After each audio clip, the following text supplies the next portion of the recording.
one of the best pieces of advice I got from a show that I was on, we were talking about friendships and developing them as adults. And the host was like, I guess one of the best ways to have more friends is to be a friend. And it was such a simple way of putting Mm, it. And I was like, and I knew that she was such a good person, always doing things in the community and like charity and like giving back, and was very driven by her faith. And there was something so beautiful to me about that is in an attempt to decrease our own loneliness, we really need to go out and reach out to other people and offer them help. And what that does is the minute you talk to someone, even if you're the way that you offer help is to say, how are you doing? That's enough to get you out of your own head. Because our tendency is to ruminate and chew on things. And when you ask someone, how are mm, you? For those few minutes, you're totally engrossed in them and their life. That means you're not ruminating on your own problems.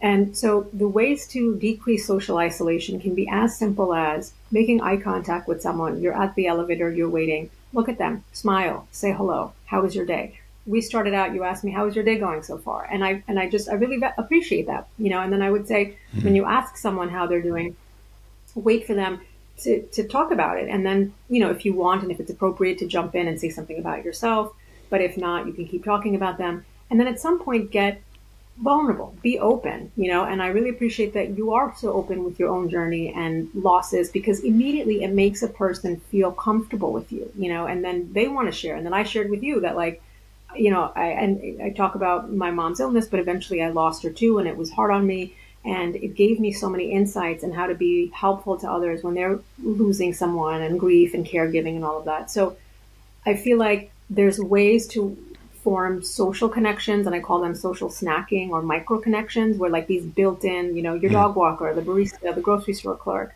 the friend that maybe you're working from home, but you're like, okay, twice a week I'm going to go in person, even though I don't have to, but I'm going to go to make an attempt to socialize, to have coffee, to have lunch, to have a happy hour, to have a dinner. So I would say once a week, you must absolutely see a friend in person and spend time with them. And then I would say, Mm. if you're lucky enough to make memories with other people, not just talk about the memories you already created, but to make new ones and do activities together. So the hiking, the biking, watching a film together, joining a book club, building new memories. Because what happens as adults is we're often just reminiscing, like, especially like I'm a parent too, and I might meet up with my friends and we'll talk Yeah. about the good old days in medical school when we went to, I don't know, Costa Rica, we went to India, we went to Spain, but we're reminiscing, and we're not forming new memories. So like I feel like now I want to go to comedy shows with friends. I want to take a weekend trip with them. We might meet up as a family, like a ski trip. So we're making new memories, and Mm. we can reminisce about those new memories, not just things that happened to us, 20 years ago. That's such a great piece of advice, and I'm smiling and nodding my head and agreeing because I find myself in a similar place, and maybe it's just because I've just stepped into parenthood, and you just feel like I feel like because it was my daughter's first birthday a couple of weeks ago, and it just feels like the fastest year of my life has just gone by. And Hmm. I'm seeing friends too that we have had these memories, these trips to Melbourne, and you know, I don't know, sleeping on, like sleeping in the same bed because like there's no other bed, like it's so tight, and trying to like really work through these really tough times, and it's so easy just to sit there and go, oh man, like like those were really rewarding times, or those were the good days, and like I have a lot of personal trainer friends, and like we used to all work out together, and now we all got kids, we all like work out alone, and like we kind of have Yes, these yes, memories, and yeah, yes. it is And so important to parenting, prioritize that, but and it does make it difficult to find the time to do that.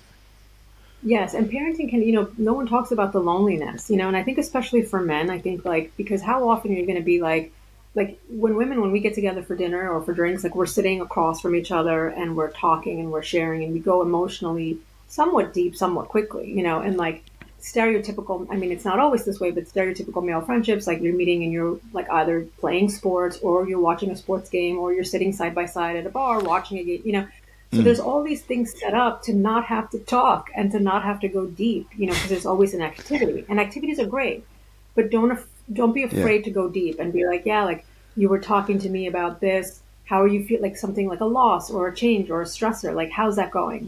Like I feel like if somebody had asked me when I first had, my kids were in the first year of life, if someone asked me like, how are you doing? Like I know that Australia has this day, like, how are you doing? How are you really, really doing? I forget what the name is, but it's like a mental health day where you ask a I think it's Are question. You Okay Day.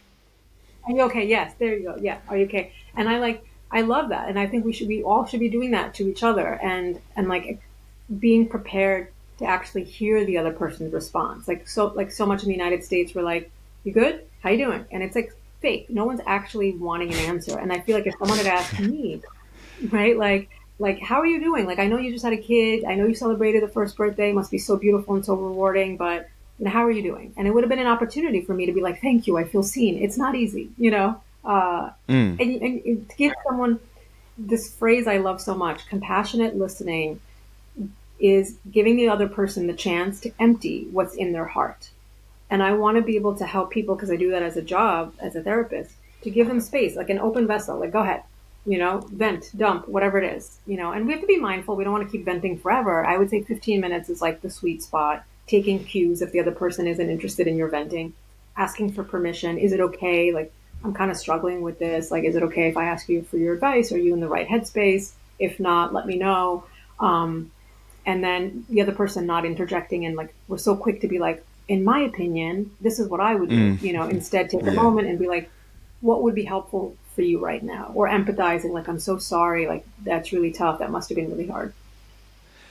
I think listening is becoming so much more rare in this day and age, and I've been more aware of it lately because I'm a coach too in the fitness space. I'm not saying I do what Mhm. you do, like, people vent and give them advice and how to go through things, but fitness is so tightly tied to people's lives, their personal lives, and how they operate.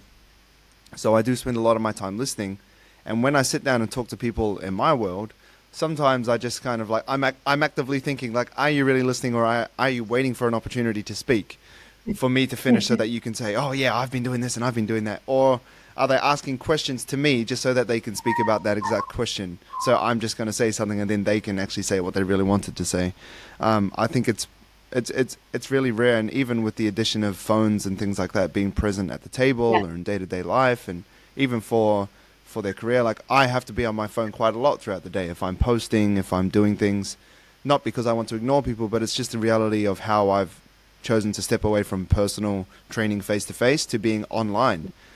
That's the Hmm. nature of being online. You have to be on your phone posting content, and I found that it's very tricky for to have deep and meaningful conversations sometimes, especially with the other addition of having children that you're kind of like trying to keep an eye on. So you're listening, but Yeah. you're also like, oh, my kid's over there, might be eating this thing from the floor. It's quite difficult to kind of,